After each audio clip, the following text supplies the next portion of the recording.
Good morning student, this is Arvind Kumar and welcome to the Raghuvansh convent school online classes. Dear student, आज हम पढ़ेंगे science और science में हम पढ़ रहे थे चैप्टर 10 ग्रेविटेशन, इसका नाम है। उसमें हमने कुछ टॉपिक्स पढ़े थे, इसमें मैंने आपको होमवर्क भी दिया था, आई होप आपने किया होगा। इसमें मैंने आपको एक बहुत अच्छा होमवर्क ये दिया था कि आपको न्यूटन्स के बारे में पढ़ना था, न्यूटन्स। तो चलिए हम आगे बात करते हैं। आज हम पढ़ने वाले हैं,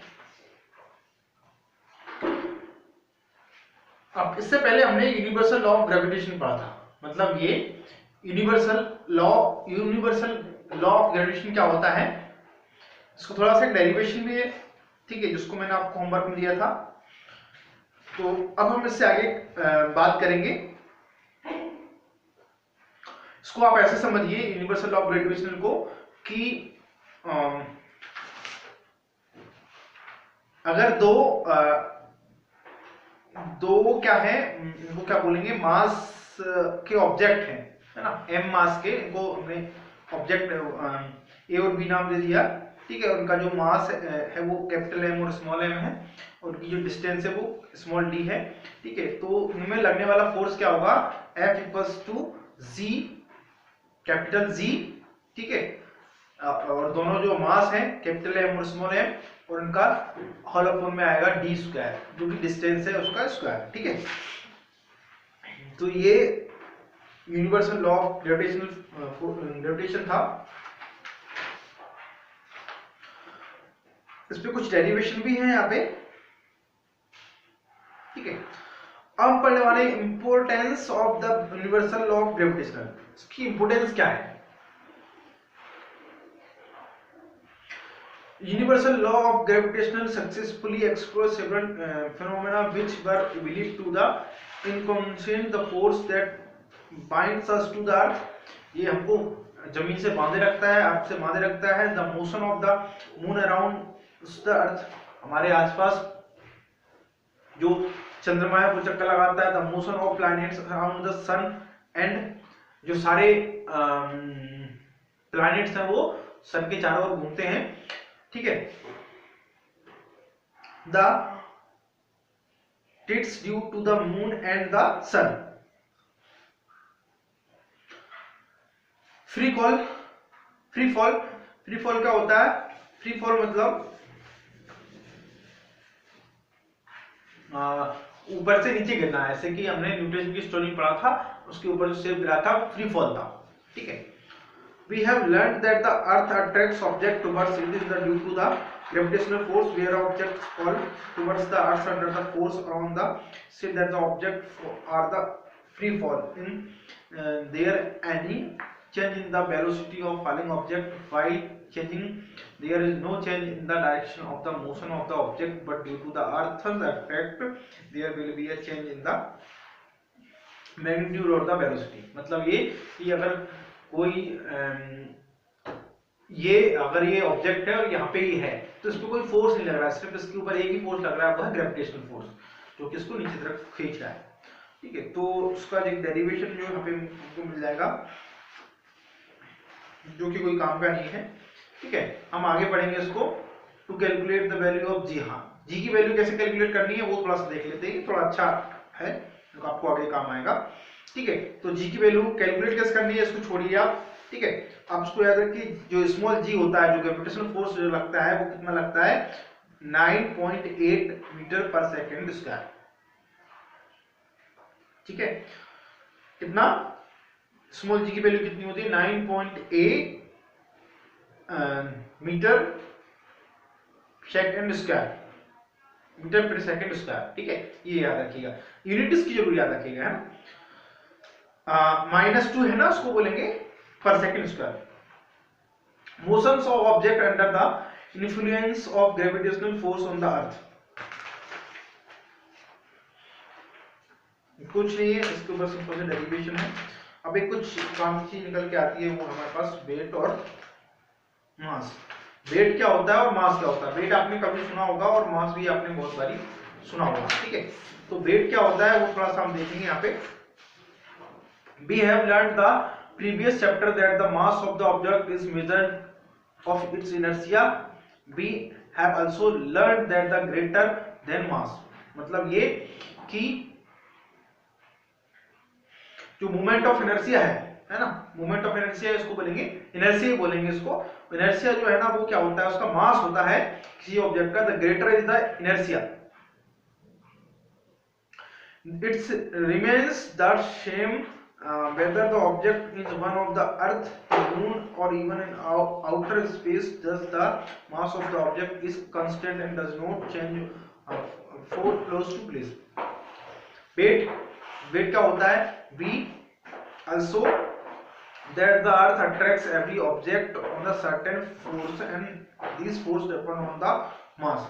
जो हमारी पृथ्वी है वो हर चीज को अपनी तरफ खींचती है, अब जिसको कितनी तरफ से खींचेगी वो उसका जो मोमेंट ऑफ जो इनर्शिया है उस पर डिपेंड करेगा, जो मास है उस पर डिपेंड करेगा, जिसको हम बोलते हैं small m of the object and the acceleration due to the gravity the weight of the object of the force which is the attracts toward the earth. तो वेट क्या होगा, मतलब फोर्स क्या होगा, पहले फोर्स निकालेंगे हम, कौन से फोर्स से पृथ्वी किसी ऑब्जेक्ट को अपनी तरफ नीचे अट्रैक्ट करेगी, तो F equal to m into a. m यहाँ पे क्या है, m यहाँ पे है अपना मास, ठीक है। अब इसको हम इसको क्या बोल देंगे, जो हो जाएगा हमारा F equal to m into g, ठीक है। अब m इंटू जी, अब फोर्स जितना फोर्स लगेगा उतना ही वेट होगा उसका, ठीक है। तो फोर्स जो है वो हमारा वेट के इक्वल टू होगा, तो हो जाएगा W equal to m into g, ठीक है, m इंटू जी। तो यहाँ पे आप देखेंगे इसको कि जो वेट है हमारा वो ग्रेविटेशनल फोर्स के प्रोपोर्शन में होता है, ठीक है। अभी के लिए मतलब अभी यहाँ तक के लिए आपको, इसमें आप नेक्स्ट क्लास में आगे पढ़ेंगे इसको आप। Wait of the object in the moon क्या होगा, मून पर आपका जो वेट होगा वो कितना होगा, मतलब किसी ऑब्जेक्ट का वेट कितना होगा, capital G into M into N M R square, जो वहां पे आपको डेरिवेशन दिया हुआ है, डेरिवेशन आपको पढ़ना नहीं है अभी, ठीक है। Trust and pressure, thrust and pressure, thrust and pressure क्या होता है इसको आप अपने से होमवर्क में पढ़ेंगे, आपके लिए होमवर्क है, ठीक है। नेक्स्ट हमारे पास आता है, कुछ काम का नहीं है अब तो, ये आर्किमिडीज का सिद्धांत क्या होता है, आर्किमिडीज का सिद्धांत जरूर पढ़िएगा आप, ठीक है। आर्किमिडीज सिद्धांत में हम बात करेंगे। आर्किमिडीज का सिद्धांत क्या होता है, आर्किमिडीज एक बहुत बड़े साइंटिस्ट थे, उन्होंने एक प्रिंसिपल दिया था, ठीक है। क्या है वो प्रिंसिपल, बात करते हैं हम इस बारे में।